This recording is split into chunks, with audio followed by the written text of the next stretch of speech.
سن 74 میں یہ تحریک چلی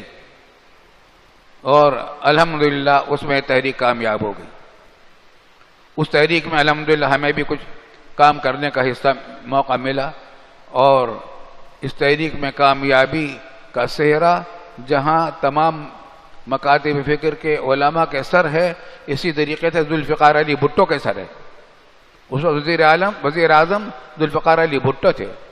اس شخص نے بڑی ہمت کر کے یہ کام کیا.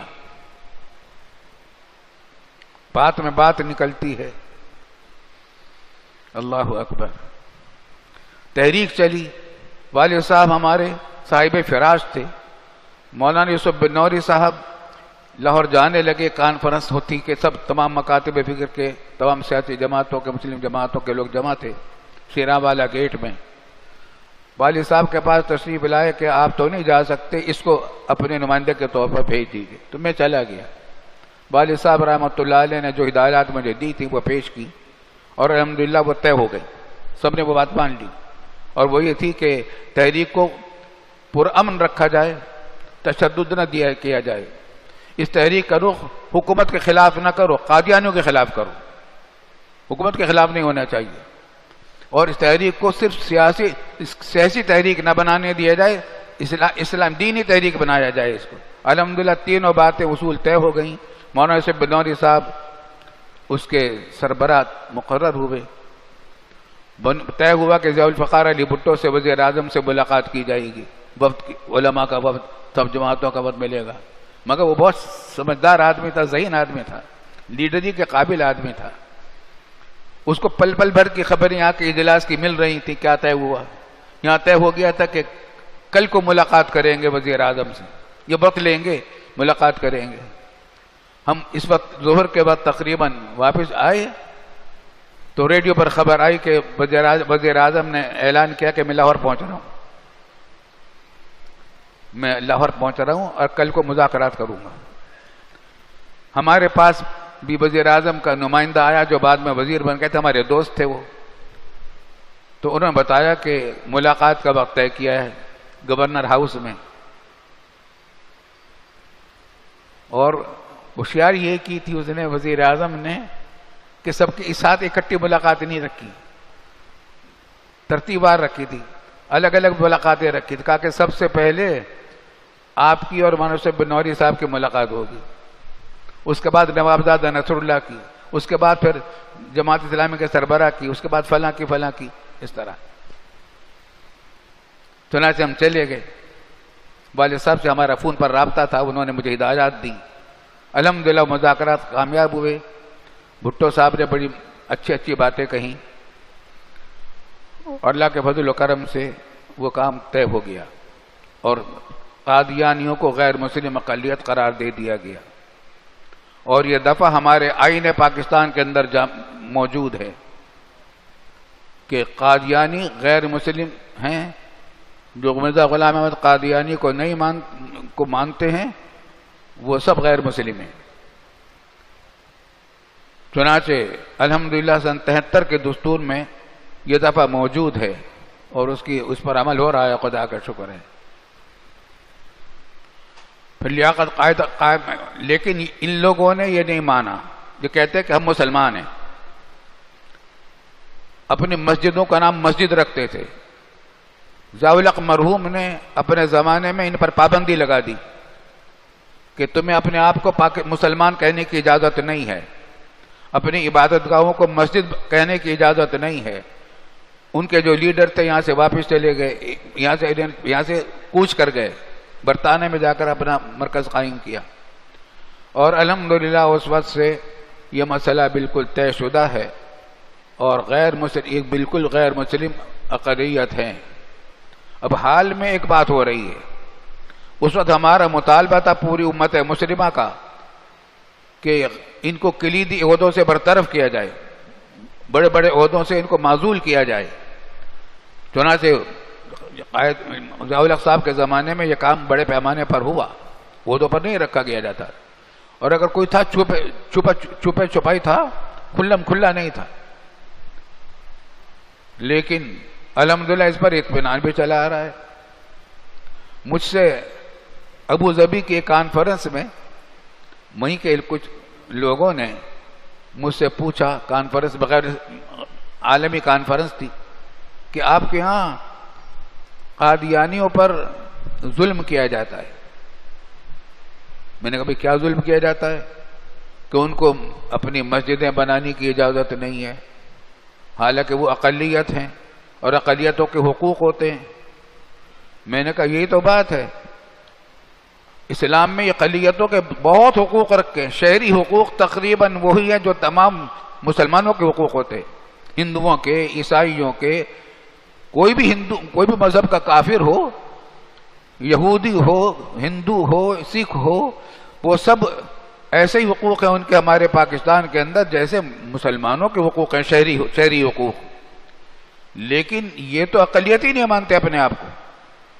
یہ کہتے ہم اقلیت نہیں ہیں، ہم مسلمان ہیں۔ اس کا مطلب یہ کہ 77 کے دستور کو نہیں مانتے۔ 77 کا دستور ہمارا بنیادی وثیقہ ہے، پوری دنیا میں صرف پاکستان میں ایسا اعلیٰ درجے کا دستور ہے اسلامی اعتبار سے جتنا پاکستان کا دستور، ایسا دستور پورے دنیا میں کہیں نہیں ہے، کیونکہ پاکستان اسلامی جمہوریہ پاکستان ہے، صرف پاکستان نہیں ہے، دستوری میں لکھا ہوا کہ اس کا نام اسلامی جمہوریہ پاکستان ہے، اور قادیانیوں کے بارے میں لکھ دیا کہ یہ مسلمان نہیں ہے۔ پوری امت کا متفقہ فیصلہ ہے۔ اگر آج ہی اپنے آپ کو اقلیت مان لیں پھر ان کو بھی ہم حقوق یہ دیں گے۔ اپنی عبادت گاہوں کو مسجد نہ کہیں، جو کچھ بھی نام رکھیں، اپنے آپ کو مسلمان نہ کہیں، تو ان کی مسجدوں کی بھی، عبادت گاہوں کی بھی ہم حفاظت کریں گے، ان کے جان و مال اور آبرو کی حفاظت کی ذمہ داری ہم پر ہوگی، اور ان کو ملازمتیں بھی دی جا سکتی ہیں، ہندوؤں کو بھی ملازمت دی جا سکتی ہے۔ پاکستان میں چیف جسٹس ایک عرصے دراز تک ہندو رہا ہے، تو ہمارے ہاں یہ تعصب نہیں ہے، لیکن وہ اپنے آپ کو غیر دھوکہ بازی نہ کریں ہمارے ساتھ، ہمارے دستور کو مان لیں۔ ہمارا دستور یہ ہے کہ تمام غیر مسلم، قادیانی غیر مسلم ہیں، اس کو مان لیں۔ اگر نہیں مانتے تو پھر وہ باغی ہیں، ہمارے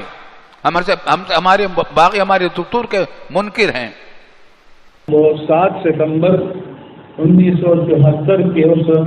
تاریخی فیصلے کے لیے یاد منانے کے لیے کہ جب پاکستان کی پارلیمنٹ میں اتفاق رائے سے 7ویں آئینی ترمیم کے ذریعے قادیانیت کو ارتداد قرار دیا، حضور کے بعد امکان اجرائے نبوت کے عقیدے کو اسلام کے منافی قرار دیا، اور یہ پارلیمنٹ نے اپنے کانسنسس سے، اپنے اجماع سے طے کر لیا کہ حضور کے بعد کوئی نبوت کا دعویٰ کرنے والا ہو، کوئی اس کو نبی ماننے والا ہو، یا کوئی اس مدعی نبوت کو مجدد ماننے والا ہو، یا مجدد بھی چھوڑیے کوئی اسے مسلمان بھی کہے تو وہ بھی اسلام سے خارج ہو جائے گا۔ یہ ہمارا بنیادی عقیدہ ہے، اور جناب صدیق اکبر رضی اللہ تعالی عنہ کی خلافت کے بعد یہ تاریخ اسلام میں پہلا ایک اعزاز ہے پاکستان کی پارلیمنٹ کا کہ پارلیمنٹ نے دستوری طور پر، آئینی طور پر، قانونی طور پر انکار ختم نبوت کو ارتداد قرار دیا، اور اس اعزاز کے جو اصل محرک ہیں وہ ہمارے قائد اہل سنت، امام اہل سنت اور جمعیت علماء پاکستان کے صدر اور اہل سنت و جماعت کے غیر متنازع قائد علامہ شاہ احمد نورانی صدیقی رحمہ اللہ تعالی ہے۔ 7 ستمبر 1974 نے ہمارے ایمان کی سرحدوں کی دفاع کو تازہ اور تبندہ کر دیا۔ حضرات گرامی قدر، ایک وقت تھا جب منکرین ختم نبوت اسلام کی صفوں میں چھپ چھپ کر من شر الوسواس الخناس کی طرح چھپ چھپ کر ہمارے عقیدے اور ایمان کے اوپر ڈاکہ ڈالنے کی کوشش کیا کرتے تھے۔ حضرات گرامی قدر، تمام مکاتب فکر کے علماء میدان عمل میں اترے۔ حضرت مولانا ثناء اللہ امرتسری رحمۃ اللہ علیہ، حضرت مولانا محمد حسین بٹالوی رحمۃ اللہ علیہ، سید نذیر حسین محدث دہلوی رحمۃ اللہ علیہ، عطاءاللہ شاہ صاحب بہاری، اسی طرح پیر مہر علی شاہ گھولڑا، دیگر مسالک کے اکابرین نے باقاعدہ طور پہ ختم نبوت کی چوکھٹ کے تحفظ کے لیے اپنی اپنی جدوجہد کو بھرپور انداز کے اندر پیش کیا۔ پھر ذوالفقار علی بھٹو کے دور کے اندر جناب مولانا مفتی محمود نے، مولانا شاہ احمد نورانی نے، علامہ شہید نے، سب نے مل جل کر اس کاز کو آگے بڑھایا، اور بالآخر 7 ستمبر 1974 کو اس بات کو طے کر لیا گیا آئینی طور پہ، قانونی طور پر، اور یہ بہت بڑی کنٹریبیوشن تھی امت مسلمہ کے حق کے اندر کہ آئندہ کے بعد جو بھی حضرت رسول اللہ کے بعد کسی کو نبی ماننے گا، کسی کو امام مہدی ماننے گا، اور کسی کو دعوی نبوت کے باوجود دائرہ اسلام کا حصہ ماننے گا، وہ خود دائرہ اسلام سے خارج ہوگا۔ حضرات گرامی قدر 6 ستمبر نے جغرافیائی سرحدوں کی یاد کو تازہ کر دیا، اور 7 ستمبر نے ایمانیات کی سرحدوں کے دفاع کو زندہ و تابندہ کر دیا۔ حضرات گرامی قدر منکرین ختم نبوت اس پوری کی پوری شکست کے باوجود باز نہیں آئے، اور جس طرح سانپ جو ہے، زخمی سانپ ہمیشہ اپنے پر وار کرنے والے پہ حملہ کرتا رہتا ہے، اسی طرح قادیانیوں نے حملہ کرنے کی کوشش کی، وہ ایک نئے رنگ میں سامنے آئے۔ انہوں نے معاشی اعتبار سے، انہوں نے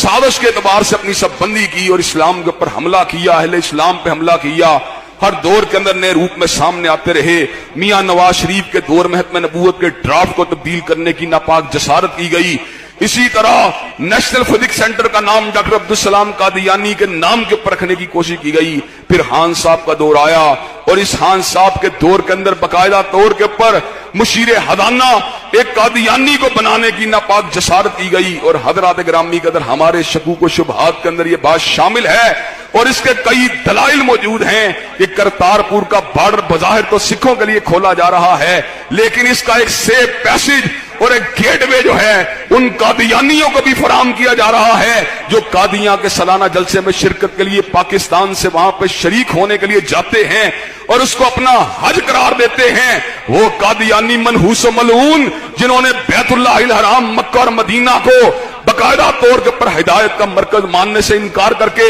قادیاں اور ربوہ کو اپنا مرکز حقیقی بنایا ہوا ہے، اور جنہوں نے یہ بات کہہ چکے ہیں اپنے لٹریچر کے اندر کہ مکہ اور مدینہ کی چھاتیوں کا دودھ خشک ہو چکا ہے، اب ہدایت اگر ملے گی تو قادیاں کے ذریعے ملے گی۔ حضرات گرامی قدر ان کو نوازنے کے لیے باقاعدہ طور پہ آج بھی پلاننگ کی جاتی ہے۔ 7 ستمبر 1974 کو پارلیمنٹ میں قادیانیت کے خلاف متفقہ آئینی ترمیم پاس کر کے امت مسلمہ نے عظیم فتح حاصل کی تھی۔ اس کی یاد میں پوری قوم سے اپیل کرتا ہوں کہ 7 ستمبر تمام ضلعی ہیڈ کوارٹرز میں یوم ختم نبوت پورے جوش و جذبے کے ساتھ مناتے ہوئے اجتماعات کیے جائیں، مظاہرے کیے جائیں، اور اس تاریخی دن کو امت مسلمہ کے فتح کے طور پر منانے کا پورا اہتمام کیا جائے۔ 7 ستمبر 1974 یہ ہمارے ملک کا ایک سنہرا باب ہے، ہمارے ملک کا ایک یاد رکھنے والا دن ہے۔ ہمارے پاکستان کا ہی نہیں بلکہ پوری دنیا میں وہ شخص جو مسلمان ہیں، حضور اکرم صلی اللہ علیہ وسلم کے عقیدت مند ہیں، نبی کریم صلی اللہ علیہ وسلم کی ناموس پر اپنی جان اور مال لٹانے کو سعادت سمجھتے ہیں، ان کے لیے یہ نہ بھولنے والا دن ہے کہ جب مسلسل کئی دہائیوں کی محنت سے، کئی ایک خون پیش کر کے، جانوں کے نذرانے پیش کر کے، اور مسلسل جدوجہد اور محنت کے نتیجے میں وہ دن آیا کہ جب پاکستان کی قومی اسمبلی نے قادیانیوں کو، حضور اکرم صلی اللہ علیہ وسلم کی ختم نبوت کے منکرین کو غیر مسلم اقلیت قرار دیا۔ یہ ہمارے لیے یادگار دن بھی ہے، خوبصورت بھی ہے، اور نہ فراموش کرنے والا دن ہے۔ اس دن میں نبی کریم صلی اللہ علیہ وسلم کی ختم نبوت پہ ڈاکہ ڈالنے والے کو ہمیشہ کے لیے غیر مسلم اقلیت قرار دے دیا گیا۔ اس دن ایک قانون بن گیا ہے، آئین بن گیا ہے۔ اب آئین پاکستان کی روشنی میں وہ شخص جو مرزا غلام احمد قادیانی کو نبی سمجھتا ہے تو اس کو حق نہیں ہے خود کو مسلمان کہے، اپنی عبادت گاہ کو مسجد کا نام دے، لا الہ الا اللہ محمد الرسول اللہ صلی اللہ علیہ وسلم یہ کلمہ پڑھ کے کسی کو دھوکہ دے، اپنی عبادت گاہ پر اس کلمے کو لکھے اور اپنے اس دین جھوٹے اور باطل کی تبلیغ کرے، یہ کسی قادیانی کے لیے جائز نہیں۔ ہم نے جہاں 7 ستمبر ختم نبوت کا دن منانا ہے، وہاں ہم نے اس بات کا عزم بھی کرنا ہے کہ ہم ہمیشہ رسول اکرم صلی اللہ علیہ وسلم کی ختم نبوت کا پہرا دیں گے، حضور کی ناموس کا پہرا دیں گے، نبی کریم صلی اللہ علیہ وسلم کی ذات بابرکات کا ہم تحفظ کریں گے۔ 7 ستمبر ایک تاریخ ساز، عہد ساز اور تجدید وفا اور فتح مبین کا دن ہے۔ اسی تاریخ کو یعنی 7 ستمبر 1974 کو پاکستانی پارلیمنٹ کے دونوں ایوانوں کے مشترکہ اجلاس میں متفقہ طور پر مرزائیوں کے دونوں گروپ لاہوری اور قادیانی ان کو غیر مسلم اقلیت قرار دیا گیا اور قانون کے اندر، آئین کے اندر ایک ترمیم کی گئی جس کے ذریعے لاہوری اور قادیانی مرزائیوں کو پاکستان کی دیگر اقلیتوں کی طرح غیر مسلموں کے خانے میں ان کو لکھا گیا اور شمار کیا گیا۔ 2 مہینوں کی مسلسل کارروائیاں قومی اسمبلی کے اندر 28 اجلاس ہوئے اور قادیانیوں کے سربراہ مرزا ناصر احمد پر 11 روز میں 42 گھنٹے ان پر جرح ہوئی، ان پر سوالات کیے گئے اور ان کیمرہ بریفنگ ہوئی۔ یہ ساری اجلاس انہوں نے پارلیمنٹ کی طرف سے ہونے والے سوالات کے جوابات دیے، لیکن ان کو مطمئن نہ کر سکے۔ انہیں تسلیم کرنا پڑا کہ ان کی جماعت کے بانی مرزا قادیانی نے پوری امت مسلمہ کو کافر کہا ہے جو ان کو نبی نہیں مانتے۔ پوری امت مسلمہ کا یہ اجماعی اور متفقہ عقیدہ ہے کہ حضور خاتم النبیین سیدنا و مولانا رؤوف الرحیم محمد کریم صلی اللہ علیہ وسلم اللہ تعالیٰ کے آخری نبی اور آخری رسول ہیں۔ آپ کے بعد اب کوئی بھی نبی پیدا ہی نہیں ہوگا، آنے کا تو سوال ہی نہیں ہے، پیدا ہی نہیں ہوگا۔ اللہ تعالیٰ نے نبوت و رسالت کے تمام درجات آپ کی ذات پر مکمل فرما دیے اور دین کو مکمل فرما کر بنی نوع انسان کے لیے قیامت تک حضور صلی اللہ علیہ وسلم کی ختم نبوت کی تعلیم اور اسوہ اور اسی کی روشنی میں اپنی زندگی کو گزارنے والوں کے ساتھ آخرت میں جنت کا وعدہ کیا اور آخرت میں کامیابی اور نجات کی ضمانت دی ہے۔ یہ فیصلہ اچانک نہیں ہوا، اس کے پیچھے ایک طویل جد و جہد ہے، 90 سالہ جد و جہد ہے مسلمانوں کی۔ مرزا قادیانی کے عہد میں سب سے پہلے علماء لدھیانہ، خصوصاً حضرت مولانا محمد لدھیانوی، مولانا عبدالعزیز لدھیانوی، انہوں نے اس کے کفر کو تشت بام کیا اور اس پر کفر کا فتویٰ دیا، اور اسی طرح مولانا ثناء اللہ امرتسری نے اس کے کفر اور ارتداد کا مقابلہ کیا، علمی طور پر بھی اور تقریری میدان کے اندر بھی، مناظرہ کے میدان کے اندر بھی، اور اللہ تعالیٰ نے ہر میدان میں ان کو سرخرو کیا۔ 1930 میں محدث کبیر علامہ محمد انور شاہ کاشمیری رحمۃ اللہ علیہ نے بر عظیم کے بہت بڑے عالم دین مولانا سید عطاءاللہ شاہ بخاری رحمۃ اللہ علیہ کو انجمن خدام الدین لاہور کے سالانہ اجلاس میں امیر شریعت مقرر کیا اور قادیانی کفر و ارتداد کا راستہ روکنے کے لیے یہ محاذ ان کے سپرد کیا، اور ان کی قیادت میں 500 علماء نے بیعت کر کے یہ عہد کیا کہ ہم عقیدہ ختم نبوت کے تحفظ کے لیے اپنی تمام صلاحیتوں اور اپنے سرمایہ کو وقف کر دیں گے اور حضور صلی اللہ علیہ وسلم کے منصب ختم نبوت کا ہر قیمت پر تحفظ کریں گے۔ اسی سال امیر شریعت سید عطاءاللہ شاہ بخاری نے مجلس احرار اسلام کے نام سے ایک جماعت کو قائم کیا، اور پھر اسی جماعت کی قیادت میں تحریک کشمیر میں شمولیت اختیار کر کے قادیانیوں کی کشمیر کے خلاف سازش کو ناکام کیا، اور 1934 میں قادیان میں داخل ہو کر اکتوبر 1934 میں عظیم الشان احرار تبلیغ کانفرنس منعقد کی، اور اس موقع پر ان کے پیغام حق سے متاثر ہو کر 16 قادیانیوں نے اسلام قبول کیا۔ مولانا عبدالکریم مباہلہ قادیانیت چھوڑ کر مجلس احرار میں آئے، مسلمان ہوئے۔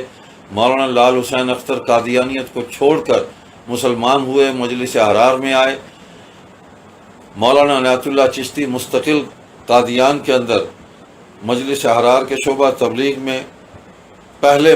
مبلغ مقرر ہوئے۔ پھر مولانا محمد حیات تشریف لے گئے، ماسٹر تاج الدین انصاری تشریف لے گئے۔ مجلس احرار نے قادیان کے اندر اپنی پرامن تبلیغی جد و جہد کو جاری رکھا، جس کے نتیجے میں قادیانی مسلسل اسلام قبول کرتے رہے، لیکن اس کے ساتھ ساتھ قادیانی اپنی پرتشدد کارروائیاں بھی کرتے رہے اور دہشت گردی کر کے مسلمانوں کو قتل کرتے رہے، انہیں زد و کوب کرتے رہے۔ مسلمانوں نے ان ساری تشدد انگیز کارروائیوں پر صبر کیا اور ختم نبوت کے پیغام کو پرامن جد و جہد کے ذریعے لے کر آگے بڑھتے رہے۔ 1953 آیا پاکستان بننے کے بعد تو مجلس احرار اسلام کی قیادت میں کل جماعتی مجلس عمل تحفظ ختم نبوت وہ قائم ہوئی، جس میں تمام مکاتب فکر اس میں اکٹھے ہوئے، اور تمام دینی جماعتیں، تقریباً 9 دینی جماعتیں ہیں جو اس میں شامل ہوئیں، اور مجلس عمل نے راست اقدام کا اعلان کیا، حکومت سے مطالبہ کیا۔ سر ظفر اللہ وزیر خارجہ قادیانی، جو پاکستان کے مفادات کو نقصان پہنچا رہا تھا،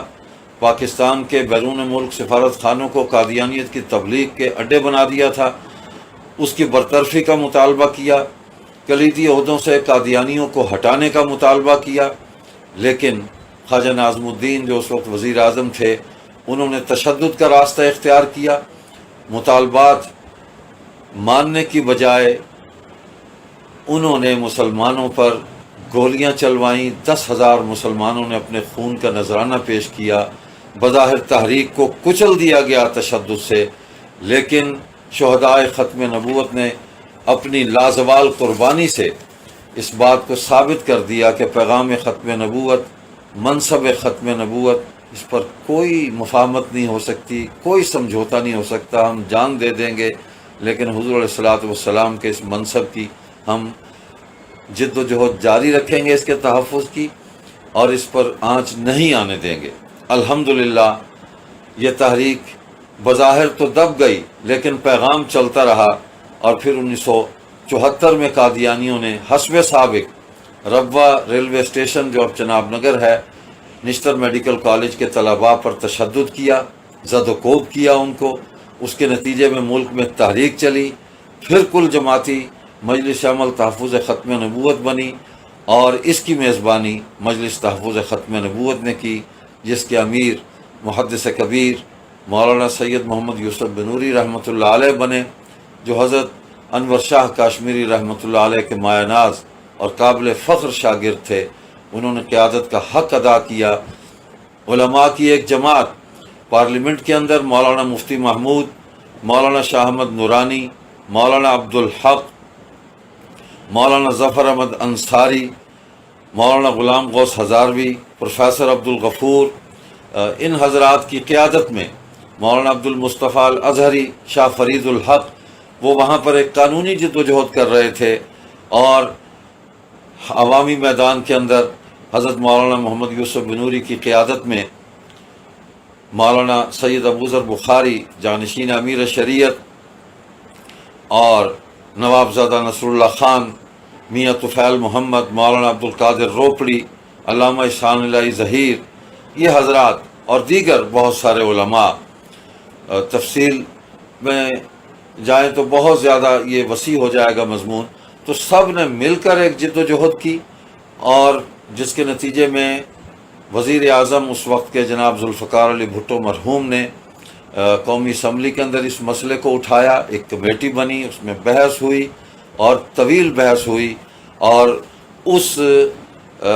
قومی اسمبلی کے اجلاس کے اندر قادیانی سربراہ مرزا ناصر شریک ہوئے، ان پر جرح ہوئی، انہوں نے جوابات دیے، مطمئن نہ کر سکے، بالآخر 7 ستمبر 1974 کو قومی اسمبلی میں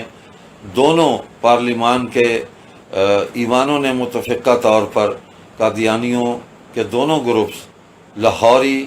اور قادیانی گروپس کو غیر مسلم اقلیت قرار دے دیا گیا۔ آج قادیانی پوری دنیا کے اندر اور بیرون ملک لابنگ کر کے عالمی استعمار کو ساتھ ملا کے اس قانون کو ختم کروانا چاہتے ہیں، پارلیمنٹ کے اس فیصلے کو تہوبالا کرنا چاہتے ہیں، آئین کو ختم کرنا چاہتے ہیں، اس کے دعوے کر رہے ہیں، پاکستان کے خلاف سازشیں کر رہے ہیں، پاکستان پر دباؤ ڈلوا رہے ہیں۔ تو ان سازشوں کا مقابلہ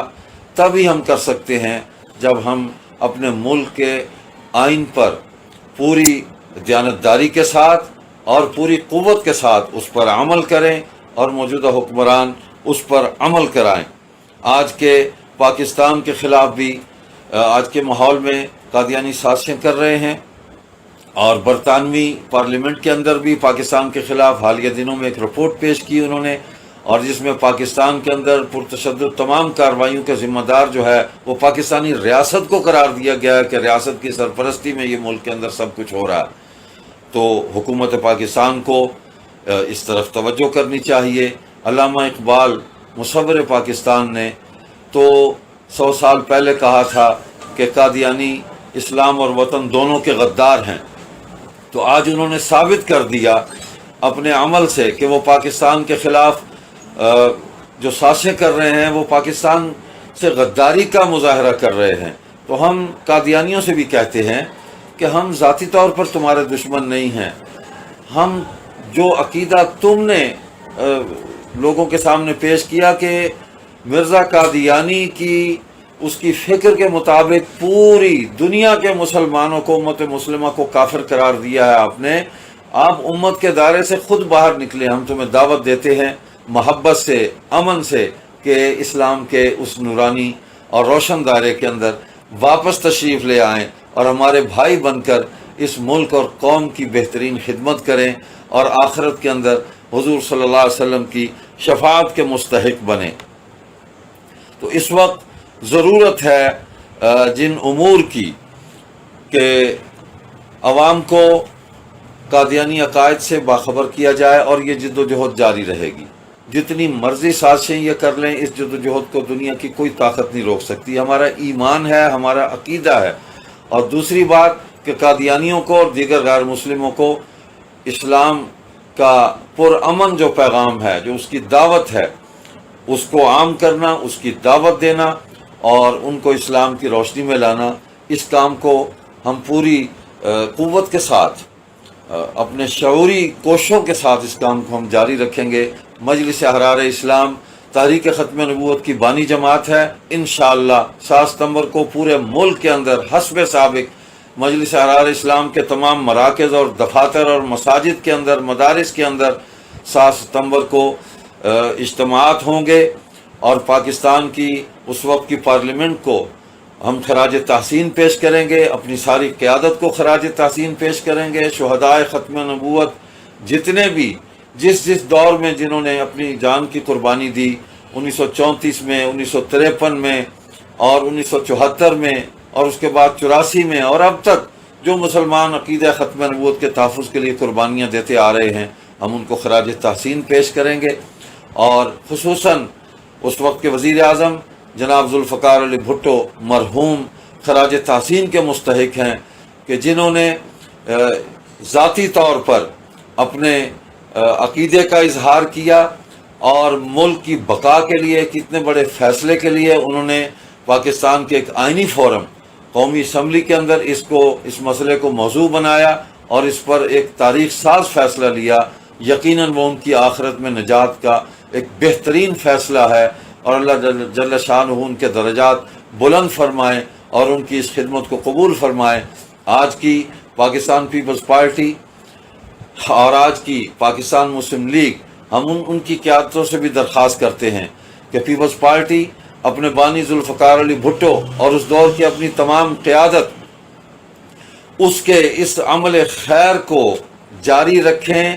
اور ان کی پوری تاریخ کے اندر، پیپلز پارٹی کی تاریخ کے اندر یہی تو ایک کارنامہ ہے کہ انہوں نے پاکستان کو ایک متفقہ آئین دیا اور تمام جماعتوں کو اور پوری قوم کو اس آئین پر متحد کیا، اور اسی آئین کے اندر قادیانیوں کو غیر مسلم اقلیت قرار دیا۔ وہ اس آئینی فیصلے کی حفاظت کریں، اور پاکستان مسلم لیگ کے جتنے بھی گروپس ہیں، ہم ان کی خدمت میں بھی درخواست کرتے ہیں کہ آپ کی قیادت بھی اس وقت وہاں موجود تھی، چودھری ظہور الہی مرحوم وہ موجود تھے، اور انہوں نے عقیدہ ختم نبوت کے تحفظ کے لیے بھرپور کردار ادا کیا تھا، اور اس فیصلے کو کرانے کے لیے پارلیمنٹ کے اندر انہوں نے ایک آئینی اور قانونی جد و جہد کی تھی۔ آپ ان فیصلوں کی پاسداری کریں اور ان کی حفاظت کریں۔ آئین پر عمل داری جو ہے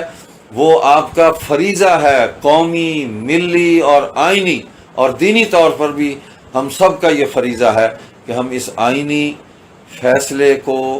اس کی پاسداری کریں، اور اس کے تحت جتنے بھی قوانین بنے ہیں ان پر عمل درآمد کی پرامن جد و جہد جاری رکھیں۔ انشاءاللہ 7 ستمبر کو پورے ملک میں ختم نبوت کے علم لہرائیں گے، اور اس پیغام کو گھر گھر، گلی گلی مجلس احرار اسلام اور دیگر تمام جماعتیں اپنے اپنے فورم سے پوری قوت اور طاقت کے ساتھ اس کو پہنچائیں گے۔ والسلام علیکم ورحمۃ اللہ وبرکاتہ۔ ستمبر کی 7 تاریخ، اور وہ ہمارے لیے، پاکستان کی مسلمانوں کے لیے اس لحاظ سے بڑی تاریخی ہے کہ یہ وہ دن تھا جس دن پاکستان میں رسول اللہ صلی اللہ علیہ وسلم کی ختم نبوت کے دشمنوں کو، یعنی قادیانیوں کو کافر قرار دیا گیا تھا۔ تو 1974 غالباً 1974، اور یہی 7 ستمبر یہ دن بھی اس میں چونکہ قریب تھا، تو اس میں میرا خیال تھا اگر وقت بچا تو اس تحریک کے بارے میں آپ کو تھوڑا سا بتاؤں گا کہ یہ کتنی قربانیاں دی گئی ہیں۔ آج اگر امت مسلمہ اس معاملے میں حساس ہے، اور پاکستان میں اگر اس کے حوالے سے ایک حساسیت ہے، تو ہمارے حکمرانوں کو اس حساسیت کو سمجھنا چاہیے۔ ہر دور میں کوئی نہ کوئی چھیڑخانی اس قوانین کے حوالے سے، ان مسائل میں ان لوگوں کو بلا وجہ مشتعل کرنے کا باعث بنتی رہتی ہے۔ یہ قانون ایسے آسانی کے ساتھ نہیں بنا تھا، اور جو لوگ یعنی ظاہر بات ہے کہ ہم نے تو وہ دور نہیں دیکھا، ہماری پیدائش سے پہلے کی باتیں پڑھا ضرور ہے ہم نے اس کو، لیکن شاید اس مجلس میں کچھ ایسے بزرگ ضرور بیٹھے ہوئے ہوں اس عمر کے لوگ جنہوں نے تحریک ختم نبوت کو دیکھا ہوگا، یا انہوں نے کم سے کم اس کی خبریں سنی ہوں گی اس دور کو، کہ وہ بڑی جس کو کہنا چاہیے طویل تاریخ تھی، ایک پوری تحریک تھی، اور بڑے ملک کے طول و عرض میں اس پر، حالانکہ ایک اسلامی ملک تھا پاکستان، اور ایک اسلامی ملک میں اس بات کے جو لوگ رسول اللہ صلی اللہ علیہ وسلم کو خاتم النبیین نہیں مانتے اور کسی اور شخص کو نبی مانتے ہیں آپ کے بعد، یہ اس کو بتانے کے لیے یا اس کو قانون کا حصہ بنانے کے لیے اتنی جانوں کا نذرانہ کیوں پیش کرنا پڑا، اس کے اتنی سینکڑوں ہزاروں شہادتیں کیوں دینی پڑیں، یہ ایک ایسا تاریخی معمہ ہے جو کبھی کسی کو، یعنی اگر تو ملک مسلمانوں کا نہ ہو یا اس میں مسلمان اکثریت میں نہ ہو پھر تو سمجھ میں آنے والی بات ہے، لیکن اس سے آپ اندازہ لگائیں کہ اس بات کو بھی ملکی قانون کا حصہ بنانے میں اور اس بات کو بھی ملکی دستور کا حصہ بنانے میں کہ وہ جو شخص رسول اللہ صلی اللہ علیہ وسلم کو خاتم النبیین نہیں مانے گا یا آپ کے بعد کسی اور شخص کی نبوت کا قائل ہوگا وہ مسلمان نہیں ہے، اس کے لیے بھی تحریک چلانی، اس ملک میں تحریک چلانے کی ضرورت پیش آئی، اس کے لیے بھی جانیں دینی پڑی، اور ایک دو نہیں ہزاروں جانیں دینی پڑی، تب جا کر یہ بات مانی گئی کہ یہ قادیانی جو ہیں یہ مسلمان نہیں ہیں اور یہ کافر ہیں. تو یہ حالانکہ یہ ایک بالکل واضح ایک ان پڑھ سے ان پڑھ مسلمان سے آپ پوچھیں کہ حضور اکرم صلی اللہ علیہ وسلم کے بعد کیا کوئی نبی آ سکتا ہے یا کوئی شخص نبوت کا دعویٰ کرے تو مسلمان ہو سکتا ہے یا اس کے ماننے والے اس کو 2 جمع 2 4 کی طرح کی ایک بات ہے جو سب کے علم میں ہے. وہ چونکہ اسی موقع پر ہوئی, ہمیں اس کو تازہ رکھنا چاہیے, اس موضوع کو, اس تحریک کو, ختم نبوت کی تحریک کو, اس کے لیے دی گئی قربانیوں کو, اور جس طریقے کے ساتھ اس پوری امت نے اکٹھا ہو کر تمام مکاتب فکر کے علماء نے ایک پلیٹ فارم پہ کھڑے ہو کر جو اس بات اپنے امتی ہونے کا ثبوت دیا کہ رسول اللہ صلی اللہ علیہ وسلم کی ختم نبوت کے معاملے میں ہمارے درمیان کسی قسم کا کوئی اختلاف نہیں ہے. یہ ایک اس امت کی ایک یکجہتی کا بھی ایک بہت بڑا ثبوت تھا جو اس دور میں ہمارے بزرگوں میں سے حضرت عطا اللہ شاہ بخاری رحمۃ اللہ علیہ کے بارے میں آتا ہے. انہوں نے بڑی قید و بند کی صحبتیں برداشت کی اس سلسلے میں. تو ایک بڑے ہی روایتی قسم کے پیر صاحب تھے اور وہ بھی جیل میں تھے. تو حضرت اللہ شاہ بخاری رحمۃ اللہ علیہ ان کی خدمت کیا کرتے تھے. کہتے تھے کہ انہوں نے کبھی مشقت نہیں دیکھی. یہ تو آپ کو پتہ ہے پیروں کا ایک اپنا لائف سٹائل ہوتا ہے, تو وہ ہمیشہ ان کے ارد گرد خدام ہوتے ہیں, خدمت کرنے والے, مرید اور یہ وہ بھی تحریک ختم نبوت میں گرفتار ہو گئے تو جیل میں آ گئے. تو سید عطا اللہ شاہ بخاری کے بارے میں آتا ہے کہ جیلوں کے اندر اس زمانے میں کوئی ٹوٹیاں باقاعدہ نہیں ہوتی تھی غسل خانوں کے اندر, تو لوٹا باہر سے بھر کر پانی کا لے جایا جاتا تھا غسل خانے میں رکھنے کے لیے. تو عطا اللہ شاہ بخاری رحمۃ اللہ علیہ ان کا لوٹا خود لے جا کر پانی کے لیے رکھا کرتے تھے جب انہوں نے واش روم جانا ہوتا تھا. تو انہوں نے ایک دن ان کو دیکھ لیا پیر صاحب نے, تو انہوں نے کہا کہ شاہ جی آپ سید ہیں, مجھے اچھا نہیں لگتا آپ سے یہ خدمت لینا کہ آپ رسول اللہ کی اولاد ہیں اور آپ میرے لیے غسل خانے کا لوٹا رکھیں. تو کہا کہ شاہ جی نے کہا, سید عطا اللہ شاہ بخاری نے کہا کہ مجھے یہ خیال رہتا ہے کہ آواز ہم نے لگائی یا اٹھائی, آپ بھی اس میں آ گئے اور یہ مشقت کی زندگی آپ کو بھی برداشت کرنی پڑی, تو میں آپ ہی کچھ خدمت کروں. تو انہوں نے پیر صاحب نے کہا کہ شاہ جی ساری عمر رسول اللہ کے نام کی روٹی کھائی, اگر ان کے نام پر 2-4 دن کی قید کاٹ لی تو کیا ہوا, کہ ساری عمر ان کے نام کی روٹی کھائی. تو اگر ان کے نام کے پر 2-4 دن کی قید آ گئی تو اس میں کون سی ہے. یہ جذبہ اس زمانے میں ہر طبقے کے اندر تھا. اللہ جل شانہ اس کو باقی رکھے. 7 ستمبر یوم تحفظ ختم نبوت ہے کہ آج سے 46 سال قبل پاکستان کی قومی اسمبلی کے فلور پر متفقہ طور پر لاہوری و قادیانی مرزائیوں کو ملک کی 7ویں غیر مسلم اقلیت ڈکلیئر کیا گیا تھا. یہ فیصلہ اسی تحریک کا تسلسل تھا جو مجلس احرار اسلام نے 1953 میں برپا کی تھی اور تمام مکاتب فکر اس پر اکٹھے ہو گئے تھے اور قادیانیوں کو اقلیت قرار دینے کا مطالبہ 1953 میں کیا گیا تھا, جس کو اس وقت کے حکمرانوں نے یہ کہہ کر تحریک کو کچل دیا تھا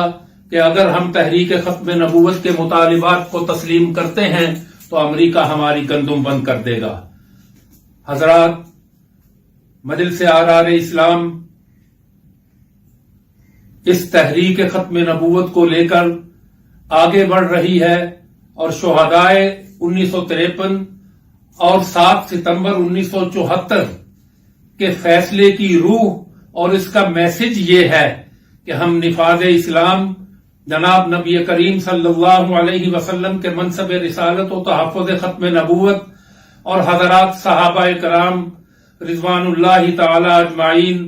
و اہل بیت اطہار کے دفاع و تحفظ کے لیے تمام مصلحتوں کو چھوڑ کر اٹھ کھڑے ہوں اور قانون اور آئین کے دائرے میں رہتے ہوئے تحریک ختم نبوت کو اس طرح سے استوار کیا جائے کہ قادیانی پروپیگنڈا دم توڑ جائے. مجلس احرار اسلام کے کارکنوں اور تحریک تحفظ ختم نبوت کے رضاکاروں کے لیے لازم ہے کہ وہ 7 ستمبر کو اس عہد کی تجدید بھی کرے اور ختم نبوت کے لیے آگے بڑھنے کے لیے نسل نو کو تیار کرنے کا عہد بھی کرے. وما علینا الا البلاغ. بسم اللہ الرحمن الرحیم. اللہم صلی علی سیدنا و مولانا محمد وعلی آل سیدنا و مولانا محمد وبارک وسلم۔ 7 ستمبر ختم نبوت کے اعتبار سے بہت اہم دن ہے، تو آج کے دن کی مناسبت سے چند باتیں عرض کرنی ہیں۔ سب سے پہلی بات تو یہ ہے کہ حضور پاک صلی اللہ علیہ وسلم آخری نبی ہیں اور آپ کی شان سب سے زیادہ عظیم اور بلند ہے۔ علماء فرماتے ہیں کہ انبیاء کرام کی تعداد کم و بیش 1,24,000 اور نبیوں کے اندر رسولوں کی تعداد جو صاحب شریعت تھے ان کی تعداد 313 تھی کم و بیش، اور کتابیں 4 تھیں، تو تعداد 1,24,000، رسولوں کی تعداد 313 اور 4 صاحب کتاب رسول۔ اللہ کی شان دیکھیے، نبی کریم صلی اللہ علیہ وسلم سے محبت کو دیکھیے کہ اللہ تعالیٰ نے نبی صلی اللہ علیہ وسلم کے شاگردوں کو بھی بہت بڑی بلند عظمت اور شان عطا فرمائی ختم نبوت کے صدقے۔ اللہ رب العزت کی طرف سے معاملہ جو ہوا وہ دیکھیے، صحابہ کرام کی تعداد کم و بیش 1,24,000، اصحاب بدر 313 اور خلفائے راشدین 4۔ یہ مشابہت اتفاقات نہیں، یہ اللہ کا چناؤ اور انتخاب ہے۔ اور غور کیجئے،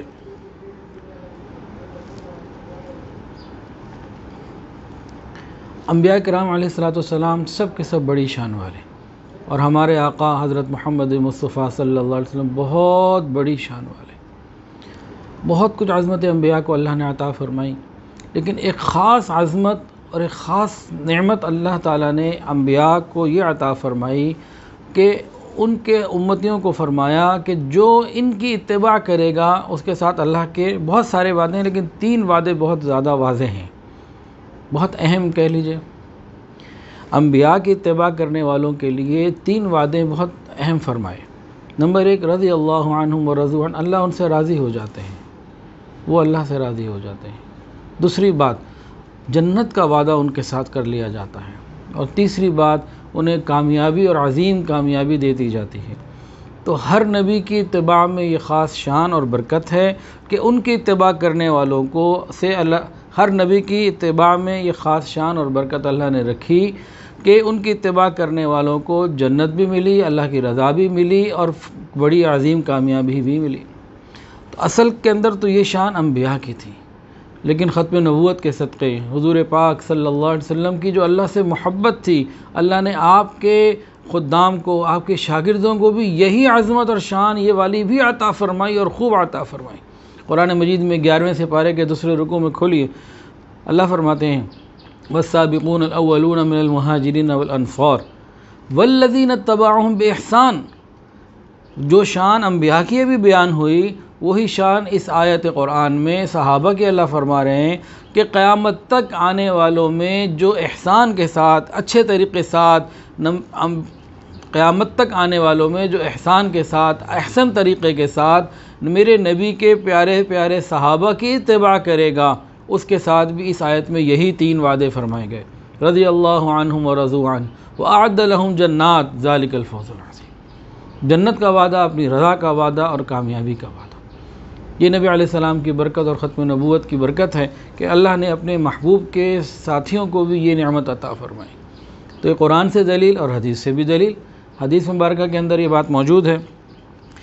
ایک مرتبہ ایک صحابی نے پوچھا، یا رسول اللہ، اتنے فرقے ہو جائیں گے تو نجات پانے والا کون سا ہوگا جو نجات پا جائے؟ تو فرمایا، ما انا علیہ و اصحابی، جو میرے اور میرے صحابہ کے طریقے پہ چلے گا،